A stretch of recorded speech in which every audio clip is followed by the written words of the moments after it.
Wait, I want to know more about the falling out.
I don't even think I'm flexible enough to do that.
Excuse me, sir.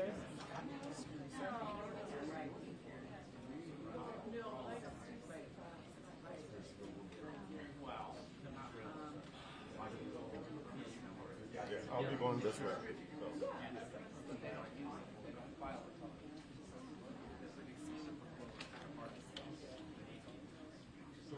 Excuse me.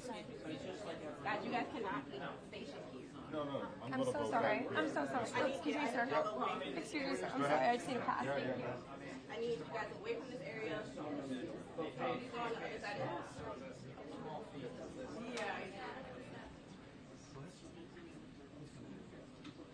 Okay, everybody, we're going to get started in 1 minute.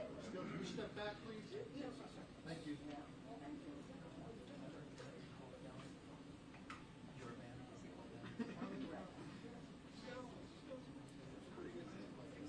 Heads up.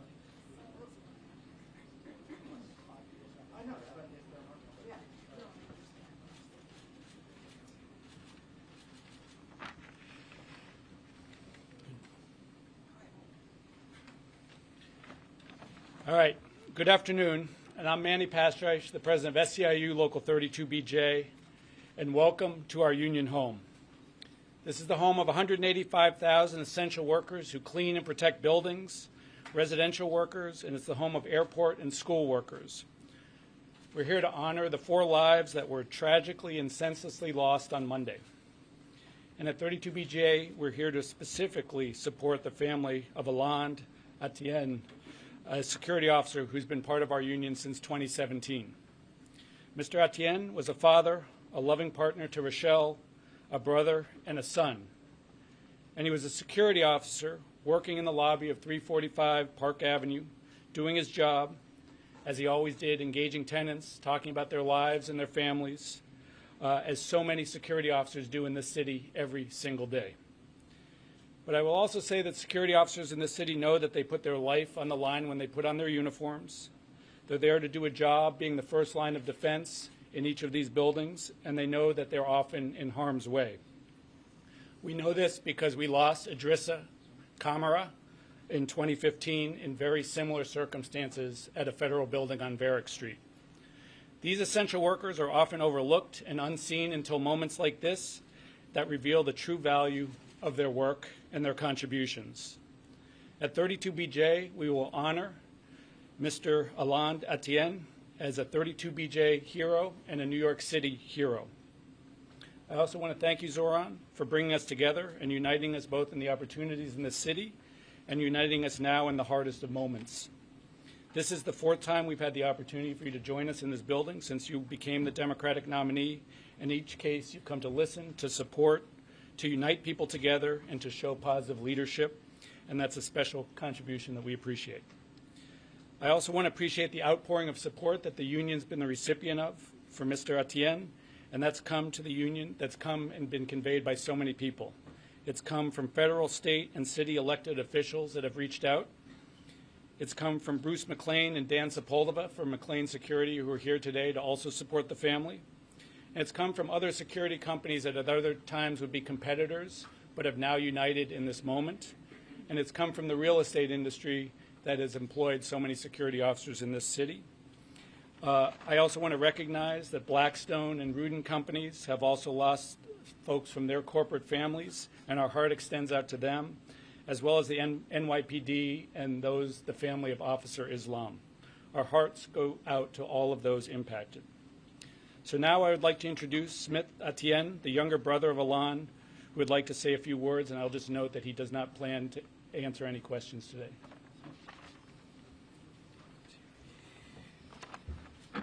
How's everyone doing today? As you guys all know, we lost a hero a couple days ago.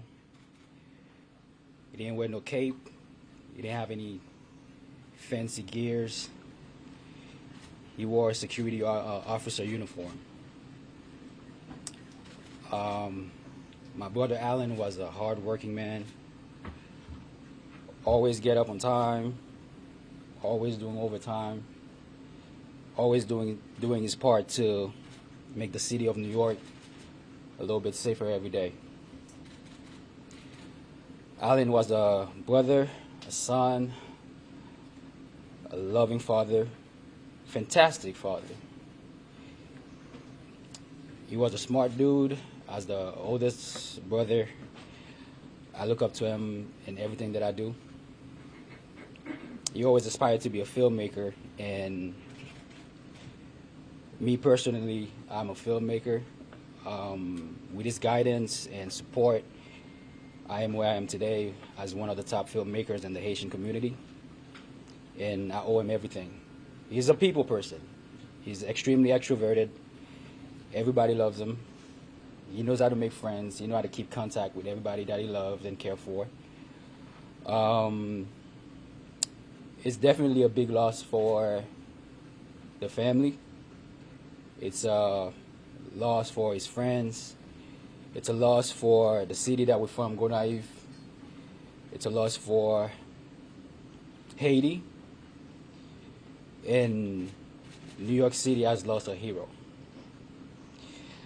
As we go through this difficult time, I ask you guys to keep us in your prayers. Keep each one of the other victims' family in prayer. And take this opportunity to look into new legislation that can help protect people like himself. people that put their life on the line every single day to do their part to make the city safer, to put their life on the line to protect others. And that's what he did. And we've been getting a lot of calls. A lot of people have been contacting us, trying to help. And I'm grateful for that. I want to inform you that we have a GoFundMe set up specifically for his kids. So anybody that's been contacting us, you can help that way. And a simple prayer goes a long way. I want to thank you guys for being here. And again, let's start prioritizing people who prioritizes us. Let's start prioritizing the nurses, the doctors, the firefighters, the security officers, the policemen. Because we don't want this to be a thing that goes on every month, every couple years, and everybody comes out, the media covers it, and after a couple days, couple weeks, everybody move on and forget about the victims. I don't want to see a room full of cameras, a room full of medias every time somebody decides to commit a cowardly act. And I think there are things that we can do to prevent such action to happen on a regular basis. At the end of the day, this is the United States of America, a country full of opportunities and resources, a country of dedication, a country that gets to the finish line every single time.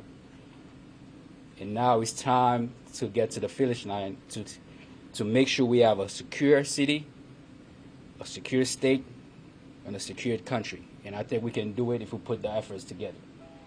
And I hope this is the last time a family members, a wife, a mother, a daughter has to stand in front of the press for another situation like this. I want to thank you guys so much for being here again, and that will be it.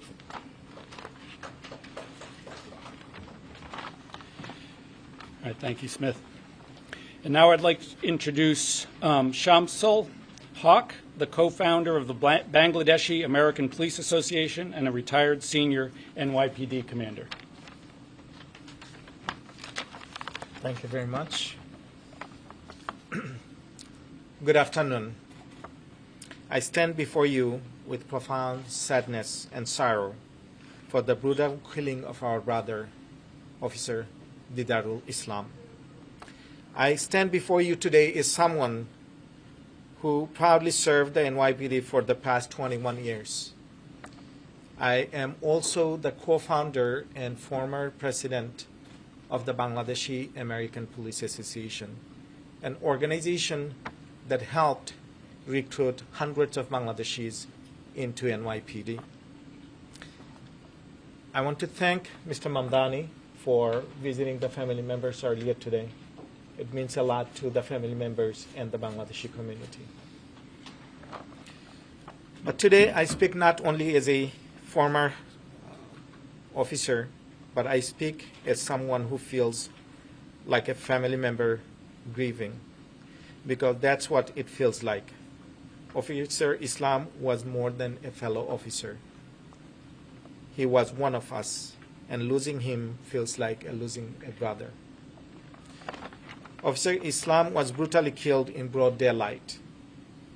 We knew the risk. We all know the risk when someone takes the oath. But we never truly expect the day would come when someone we know, someone so close, is taken away from us so suddenly and so violently. This tragedy is deeply personal to me, because Officer Islam and I came from the same district in Bangladesh. We spoke the same dialect.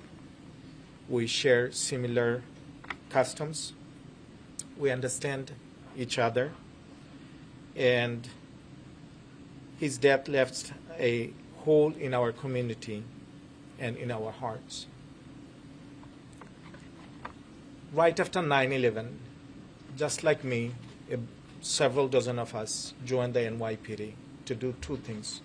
One was to protect a city that we call our home, a city that we love and care, but also to dispel the misconception that you are a Muslim and there is somehow a connection to terrorism. So after several years, we decided, I called my friends to open up the Bangladeshi American Police Association. And our goal was threefold. One is to increase number of Bangladeshis to NYPD. Second was to help them go up the ranks. And the third is to bridge between the Bangladeshi American community and the police department. But since then, the Bangladeshi community has grown in the NYPD. More families have encouraged their sons and daughters to join, and they have felt pride watching their children to serve New York City as a police officer. But today, that pride is somewhat overwhelmed by pain. This brutal loss has shaken us to the core. It is just not a tragedy for the police officer's Islam's wife, his children, and his family, but it is a tragedy for all of us, for all fellow officers, for all our community. We'll never forget Officer Islam's bravery, his service, and his sacrifice. His memory will live on in our hearts and in our community and NYPD. May Allah grant him highest place in Jannah, and we'll all carry forward his legacy, his honor, and with unity and with love. Thank you very much.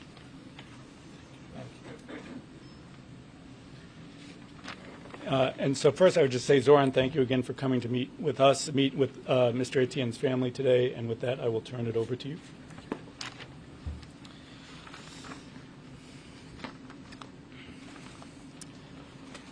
I want to thank Manny and 32BJ for having us here today and for allowing me the opportunity to convey my heartfelt condolences to Alan's family, who we heard from just earlier. I want to thank retired Lieutenant Shamsul Haq, who co-founded the Bangladeshi American Police Association, of which Officer Islam was a member. I landed back in New York City this morning and went directly to the home of Officer Islam, where I met with members of his family, young and old, who are heartbroken over the loss of their son, of their brother, their father, their husband, their friend, heartbroken in a way that words cannot fully describe. And as we spent close to an hour together, there were moments that stayed with me. Moments like when Officer Islam's sisters asked me, who will we call Bhaiya now? Moments like when his brother-in-law told me of how it was Officer Islam that brought him to this country, that took him to get his first learner's permit, that got him his first job working at a restaurant in Union Square, where they would speak together every single day. And when he told me that for him, Officer Islam was an open door, and now that door would be forever closed. And I know that in the way in which that home is shattered, the way in which it is quieter and emptier than ever before, there are other homes across this city experiencing that same kind of loss. Other homes where families are asking themselves questions for which there are no answers. And while we grieve the loss and the murder of 4 New Yorkers, we know that there are others recuperating now in hospital, and that millions of New Yorkers are praying for them all. And while I will not say the name of the gunman, I want to talk about those that we lost. We've heard from Alan's family of a man who was the father of 2 children. We've read of how his smile lit up every room, how it was as warm as it was infectious, and of a man who did a job that is so often overlooked, and yet it is that first greeting that so many feel when they come home. And so it was him that was also in that first line of fire just a few days ago.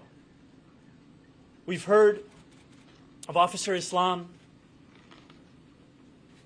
a police officer who leaves behind 2 young children, a pregnant wife due to give birth just in the next month,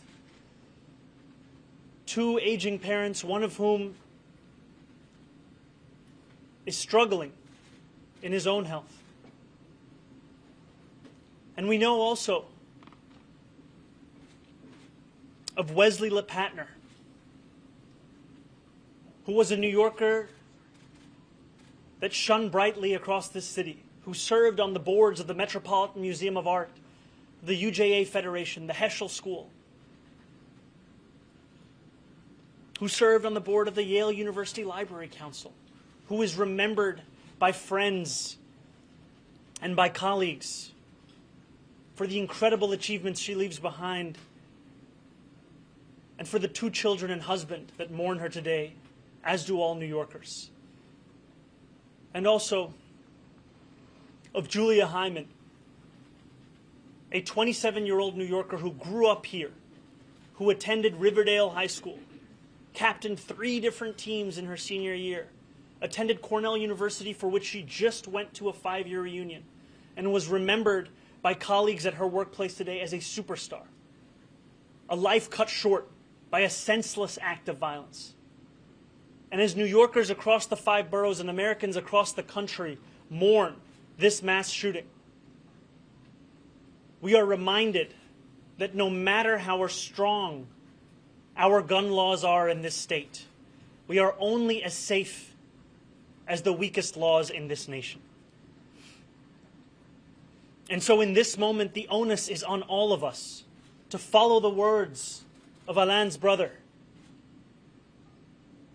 and to put forward a vision of stronger gun laws.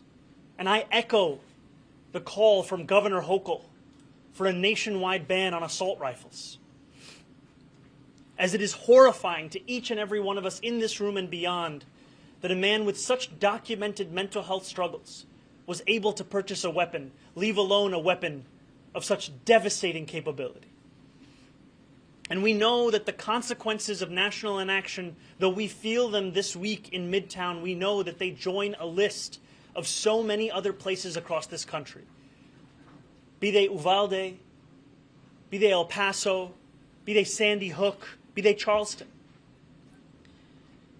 As mayor, I will lead calls to ensure that we pass the legislation necessary beyond New York, such that every New Yorker can rest assured that we need not prepare for the next iteration of this horrific mass shooting.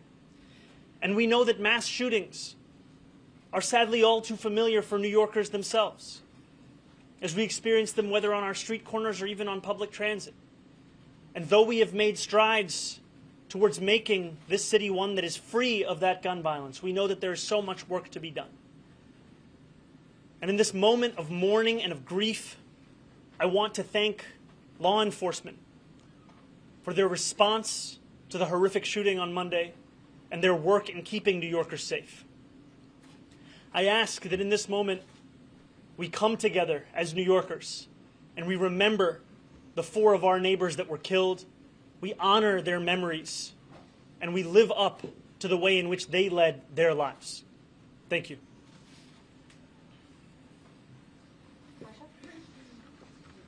Hi, Marsha.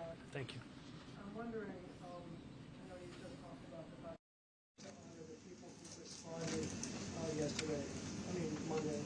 And the reason I'm asking this question is I wonder if your views about the NYPD have changed over time, especially in light of this shooting and the fact that both Governor Cuomo and Mayor Adams have criticized your past statements about the SRG, the strategic response group, which did respond because they claimed that you said it should be disbanded. Do you still believe that? And do you want to send any kind of a message of feeling to the police department about views that you now have developed? Over the course of this race, I've been very clear about my view of public safety and the critical role that police have. Officers are tasked with delivering while we ask them to respond to nearly every failure of the social safety net. And the vision that we've put forward in this campaign, despite what others may say, is not to defund the police. It is, in fact, to allow those officers to respond to these serious crimes that many of them signed up to address, and to do so by ensuring that we ask them to focus on those crimes, and we ask mental health professionals to respond to calls of mental health crises. And as it pertains to the Strategic Response Group, when it was first formed, there was an intention for its use to be more akin to the manner in which it was deployed earlier this week. What we have found, however, is the city has come to rely upon the Strategic Response Group as its primary means of response to acts of protests across the city when New Yorkers exercise their First Amendment rights. And that decision in asking the members of that unit to respond to protests, as opposed to what was the stated reason, is a decision that has led to the violation of a number of New Yorkers' civil rights. And it's a decision that has been the basis of my critique of the use of the group towards that end. And what I would also say in this moment is that it is beyond me that politicians are looking to use these days to score such cynical political points on the very day that I held the father of Officer Islam in my arms as he could not utter a single word, and as I felt him sobbing at the memory of his 36-year-old son who will never come home. To visit that family, to meet those children, to understand what this man meant to so many, and to hear from his brother-in-law that today was the day that they had timed their vacation together so that they could visit a water park in New Jersey, and that the brother-in-law's children knew they were supposed to go, Officer Islam's children knew they were supposed to go, and yet they were at home mourning a father who will never return. This is a time to honor those memories. This is a time to lead this city in coming together, not a moment to try and score the very points that turn so many New Yorkers away from politics. I'm Mr. Mamdani. Well, Thank you. I'm sorry that you're coming back. Thank you. I was actually just with former Governor Cuomo, and he was asked specifically, about a statement I believe you already made a day or two ago, that cheap political points, which you just said should not be scored in a moment like this. And he said effectively, if he doesn't like it, perhaps he should retract some of the words he has said previously, talking about police being racist or anti-LGBTQ, or that they should be defunded or dismantled. So this is a little bit of what Marcia asked, but as you've grown and reflected, and I feel, in fairness to you, you've been good about talking about growing and reflecting and always having conversations. Do you wish you hadn't said some of those things a few years back? My statements in 2020 were ones made amidst a frustration that many New Yorkers held at the murder of George Floyd and the inability to deliver on what Eric Adams, of all people, described as the right for all of us to be able to enjoy safety and justice, that we need not choose between the two. I know that Governor Cuomo is far more comfortable in the past, whether it be his own or whether it be in attacking me for tweets made before I was even an assembly member. What I have said time and time again is the campaign that I am leading, the campaign that I am asking New Yorkers to consider, is one that has been clear on its public safety approach. It's one that speaks about a desire to work with police officers. And what has been quite frustrating to me has been the inability of so many, including the former governor, to reckon with the crisis we face in this moment, where 200 officers are leaving the department every month. A leading cause of this is forced overtime. And all they have to offer, they being these politicians of the past, are the same ideas they put forward years ago.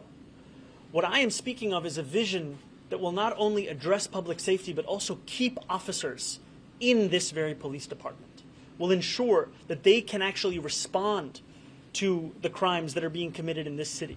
Because as we've seen in the first quarter of this year, we were only able to resolve 35% of all of those crimes that were reported. And part of that is a reflection of asking officers to do nearly every single thing we can think of. And so I'm proud of the public safety platform we've put together. And I would say that for the former governor to have spent an entire day speaking almost exclusively about me and barely about the New Yorkers who have been killed is indicative of the very politics New Yorkers want to leave in the past. We want to honor the New Yorkers who have been taken from us far too soon. We want to know their stories. They are not merely statistics. We want to know of their smiles, their hopes, their dreams. And yet here we have a former governor calling every reporter he can find to speak about tweets. What kind of leadership is that? Hi. Welcome back. Thank you. I want you actually to tell us a little bit about your trip, but first, if possible, you said that people need to come together, and this is obviously in the same vein as Henry Hirsch's questions, but you're saying that people need to come together. Do you bear some of the responsibility for having said such negative things about the NYPD, in some instances that their tears are healing the world, or, are you saying you've grown since that, and are you part of the coming together? Do you need to change your message or say something different? And if so, what is that message for people about how you will support law enforcement, how you will feel towards your police officers, but also when you're done with that, you can tell us. Yes, absolutely.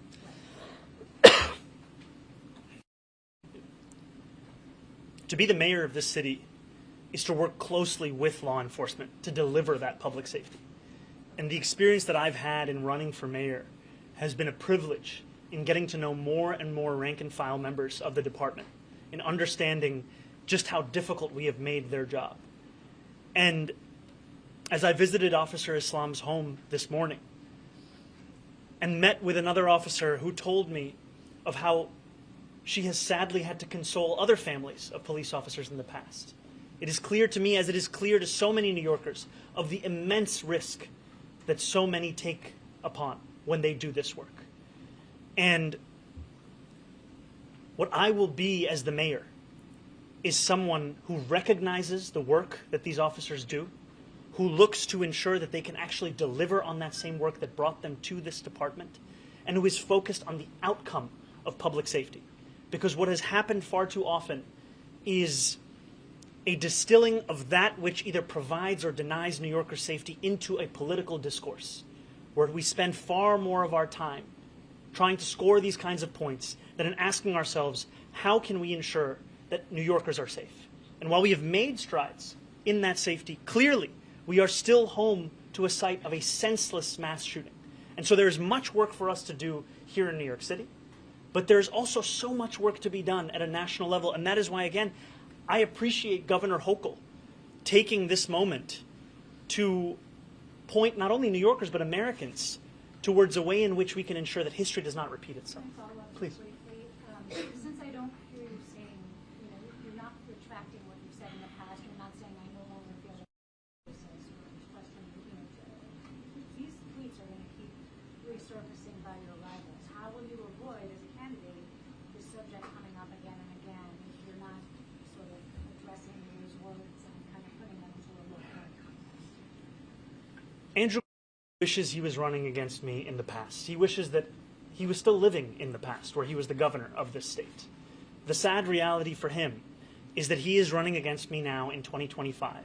And despite his attempt at running an entire primary campaign based upon finding every tweet that he can that is in direct contradiction to the policies and the politics that I am running on, New Yorkers were able to see through that and elect me as the Democratic nominee with the most votes in the history of New York City mayoral primaries.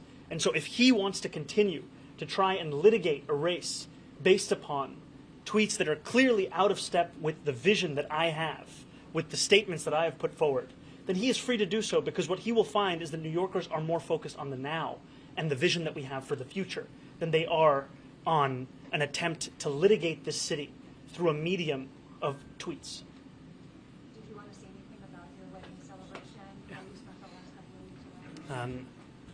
It was a pleasure and a privilege to celebrate my wife Rama and my marriage in the city that I was born, Kampala, Uganda, with family and friends that have raised me, to reunite even with the doctor who delivered me 33 years ago in Nsambia Hospital, and to take a moment to appreciate all those around us who make us who we are, and to know that there may not be those same moments in the future. And this is one precious time that we had. And it was a pleasure to be there, and it is a pleasure to be home in New York City. Hey.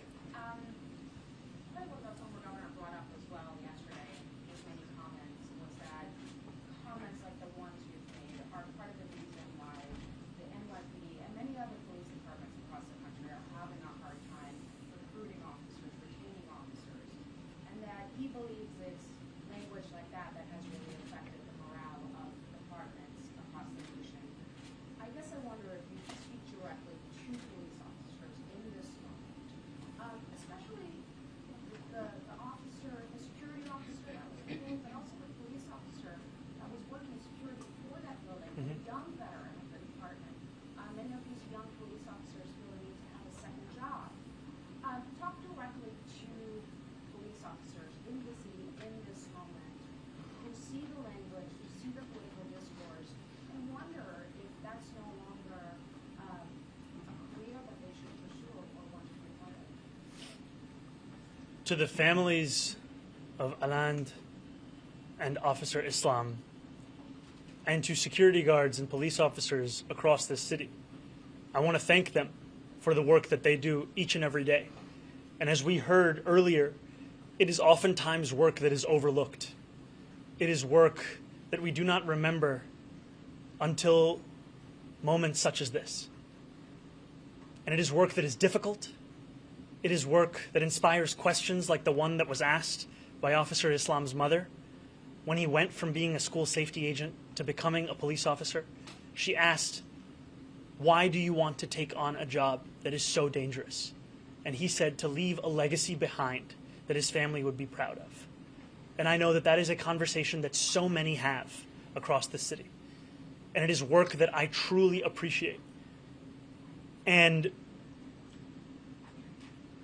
looking at the crisis of retention that we have in this city today, to try and pin it upon tweets from 5 years ago, as opposed to the conditions of this moment, is to ignore what officers themselves are saying.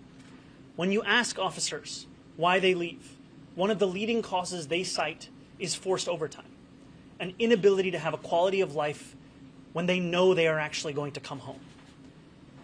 These are the kinds of things that we have to address to ensure that not only can we keep the officers we have on the job, but that we can also deliver on public safety. And I ask that in our focus on this, we remember the officers themselves and not the discourse that is had as if it is in the interest of those officers, when often it is motivated by partisan politics. Are you going to go to the funeral of Officer Islam? And also, when you talked to his family today, did any of them bring up any of these concerns, the tweets, your past policies on the NYPD? Did any of that come up? None of that came up. They thanked me for coming to their home. You know, his brother-in-law, Officer Hassan, who is serving as the spokesperson for the family, told me that, in fact, he and Officer Islam had seen me once in person at Eid prayers. And they had wanted to say hello, but there were too many people in between and they never got the chance. And Officer Hassan invited me to the funeral tomorrow, an invitation that I will take him up on, and I will attend. And they are a family that deserve the support of this city. They deserve the support of our leadership, and they deserve to be at the center of this story. Their pain, their sorrow, their heartbreak at a man who was the glue of their lives. I cannot tell you what role he played in this community.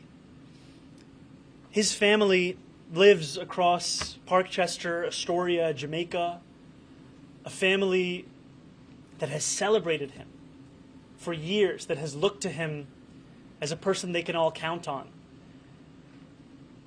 He had been asked by a family friend if he could help them simply attend a viewing of a home, the potential that this person could purchase their first home. And he said yes, in spite of the fact that he's working 2 jobs, in spite of the fact that he's a father of 2, soon to be one of 3, in spite of the fact of all the responsibilities he had. And that same friend called today in tears to the family that not only had he lost a friend, that he had lost a guide, a brother, a bhaiya. And it is a sorrow that none of us can ever truly know, but it is one that we must, at the very least, attempt to understand. And that was your first stop after coming back from Uganda. Talk to me about that. You've had security concerns. Did you fly commercial? Did you fly private? I know the Post reported on extra security at your wedding celebration. Was that a heightened sense of security, and did you have any issues with customs? My life is sadly not the one that it was. There are far more threats, and with that comes precautions that I wish I didn't have to take, though they are also precautions that I am immensely grateful for, especially in the example of the NYPD detail that I have here in New York City. And yes, I flew commercial, economy, both ways, and I did not have issues getting through customs, though I was prepared for the potential of those issues. And that is a sad reality of living in our President's United States. And as you said, I traveled directly to visit the family. I had called them in advance to ask if that was something that I could do. They had welcomed me into their home. They refused to let me leave until I had breakfast with them. They are an embodiment of so much of what makes this city the one that we love. And it is not lost upon me that both Officer Islam and Alain Etienne were immigrants who came to this city in the hopes of a better life. Immigrants whose own sacrifices made it possible for their own family members to have better lives. You heard from Alain's brother speaking of how he was able to become such a prolific filmmaker because of his brother's work as a security guard. I heard from members of Officer Islam's family of how a man with already so many responsibilities was still eager to help those who were in need. And as I've made calls to either the family or colleagues of all of the victims, I have heard time and time again of a sorrow and a heartbreak of lives that were cut so short.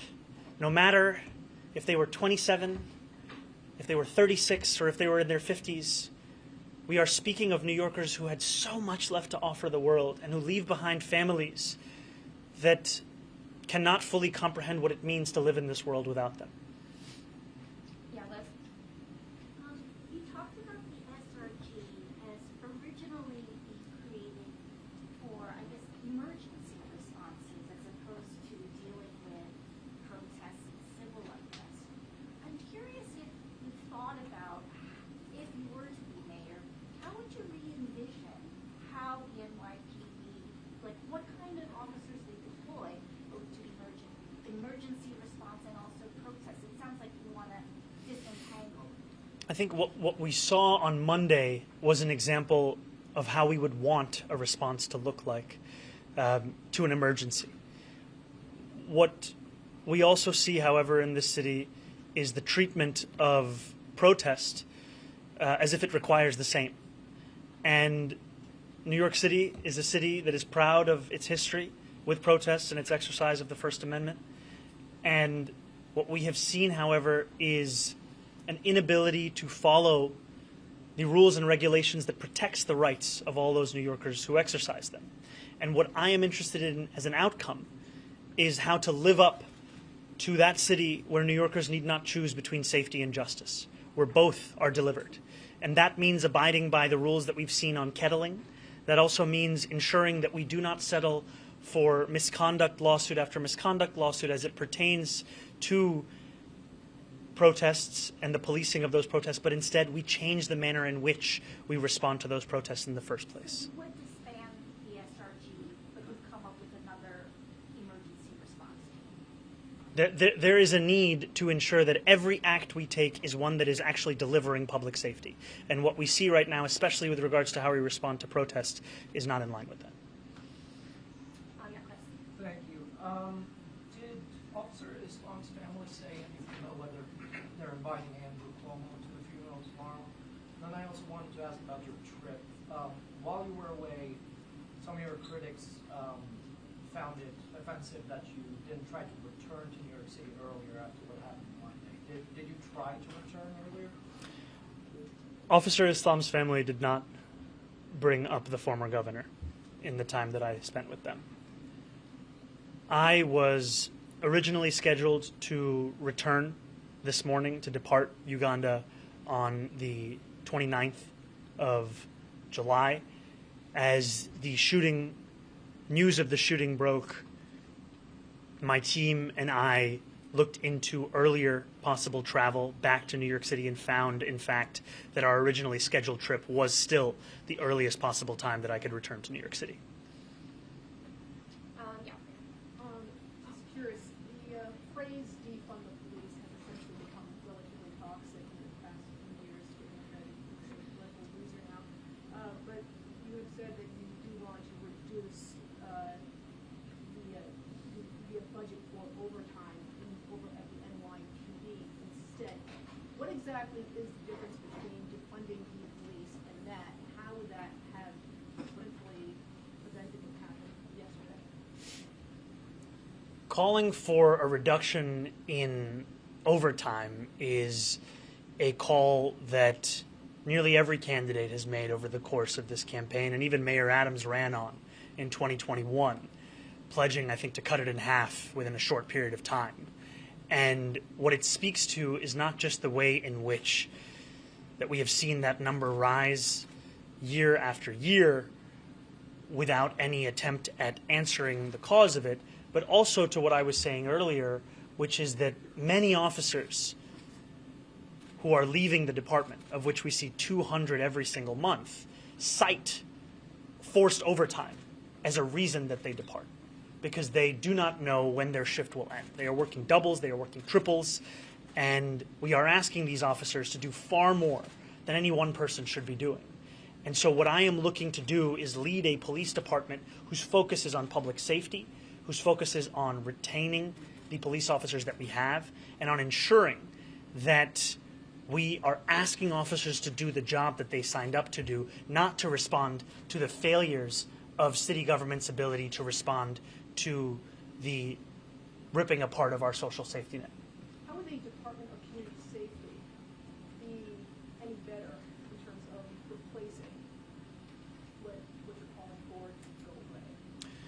The Department of Community Safety would not replace the work of the NYPD. It would be done in tandem with the NYPD. And what the Department of Community Safety would do is cohere what are currently a set of responsibilities that are siloed in different parts of city government. Responsibilities like gun violence prevention, homelessness, mental health crises, hate crimes, victim services. And what we've seen, especially as it pertains to gun violence prevention, is we know that there are successful strategies that can be employed that have been shown to have effect in the manner that was intended here in New York City, but are still not operating at the full scale. They are still operating at a pilot level. And that's why we have put forward proposals to increase the funding for not only the crisis management system, but also the manner in which New York City approaches gun violence prevention. And I look to inspiration for what other police departments have done elsewhere in the country, where we have seen a police chief describe the manner in which, to use his words, hugging the cactus allowed the police department to focus on serious crimes. And what he meant by that was coming to terms with the fact that the incredible number of mental health calls that the department was being asked to be responsible for was prohibiting them from responding to the very crimes that they had all signed up to respond to. Today, the NYPD receives around 200,000 mental health calls a year. And we know that in asking them to respond to those, we are also making it more difficult for them to respond to the very kinds of crimes that New Yorkers look to the NYPD to be their first responders to. We'll take 2 more questions and we have to wrap. Emma?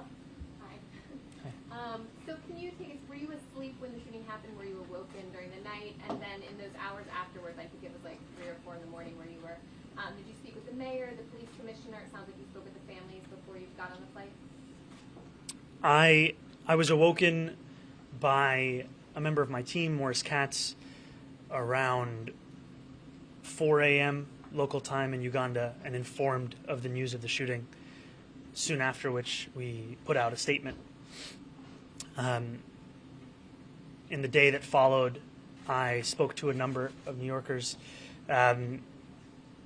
including families and or colleagues of victims, conversations that continue through this day. And I have not spoken with the mayor at this time. What about the police commissioner? I've had a brief conversation with the police commissioner. Yes. Okay, last question, Morgan. Hi, thank you so much for taking questions. So I just wanted to follow up. You know, there was some tweets that have been surfacing, and one of them you say that nature is healing, quote tweeting one that where a cop is crying. Was kind of asking about it before. You know, I just think when some people see these tweets, a lot of people in New York City have family members who are law enforcement, and it seems to be mocking a mental health of cops, where mental health for cops is already on the rise, especially those struggling with mental health. So I just wanted to give you a chance to respond and really show and explain exactly, you know, what are your going to be your intentions to maybe help with the mental health of police officers, and exactly with those statements, could you help clarify and help explain, you know, why you said what you said and what you hope to say in the future? To be very clear, as I have been over the course of this campaign, I am not defunding the police. I am not running to defund the police. Andrew Cuomo is far more comfortable living his life in the past and then attacking tweets of 2020 than in running against the campaign that we have been leading for the last 8 months. The tweet that you refer to is a tweet that is out of step with the way in which I not only view police officers, the immense work that they do in this city, but also the seriousness with which we need to treat that work and the difficulties that come with that work. And so much of what I've shared today has been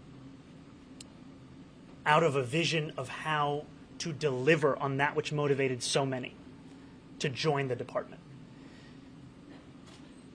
I am, as was said by Henry earlier, running as a candidate who is not fixed in time, one that learns and one that leads. And part of that means admitting, as I have grown, and part of that also means focusing on the people who deserve to be spoken about. Because our politics too often creates incentives to spend moments of mourning discussing other candidates, when in fact, many of these victims have not even been buried yet. We are speaking of families who are organizing funerals. And these families' focus is solely on those that they have lost. And we have seen that what they deserve is a moment of empathy, of support, of honor. And what they deserve in the future is one of leadership that seeks to embody those things while ensuring that our focus is on delivering that public safety. And that is who I will be as the next mayor. Thank you, everybody. Thank you. Thank you. Can you come back for a couple? Yeah, cool. Thank you.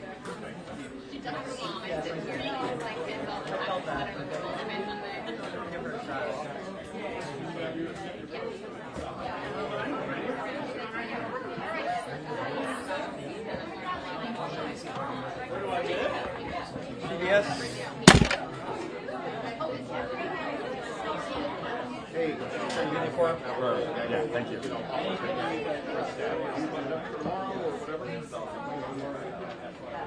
Okay. Okay.